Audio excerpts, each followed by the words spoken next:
জীবন তো শেষ করে ফেললাম, অতিবাহিত করে ফেললাম, জীবনে তো কিছুই কামাতে পারলাম না।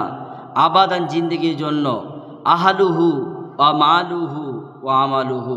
মানুষ মারা যাওয়ার পর তিনটা জিনিস তার সাথে যায়।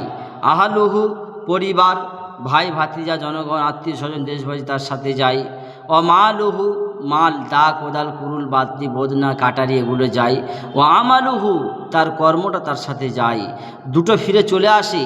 ভাই ভাতিজা, জনগণ, আত্মীয় স্বজন, দেশবাসী যতই ভালোবাসুক না কেন তারা ফিরে চলে আসবে।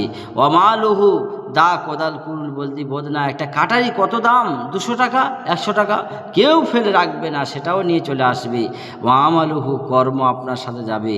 এই জন্য জীবনে তো সময় শেষ করে ফেললেন, কি নিয়ে যাবেন আল্লাহর কাছে? কি নিয়ে দেখাবেন যে আমার আমল আছে?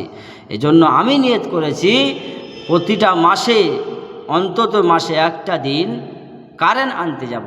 কারেন্ট অফিস থেকে, মানে বুঝতে পারেননি, মার কাজে যাব। মার কাজ মেমারি মার কাজ আছে, মেমারি মার কাছে যাব, পরামর্শ নেব কীভাবে আমার পরিবার ঠিক থাকবে, কীভাবে আমি ঠিক থাকব।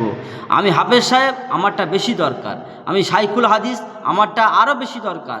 আমি মুহাদ্দিস, আমারটা দরকার। আমারটা দরকার নেই নয়, অবশ্যই দরকার। জীবন আমি নিয়ত করলাম, ইনশাআল্লাহ আপনারা দোয়া করবেন, প্রতিটা মাসে অন্তত একটা দিন মার কাজে যাব এবং জামাতে 3 দিন যাব ইনশাআল্লাহ। দোয়া করবেন সবাই আমার জন্য। আল্লাহ যেন আমাকে সুস্থ রাখে, ভালো রাখে। আল্লাহ সবাইকে ভালো রাখুক, সুস্থ রাখুক। আমিন।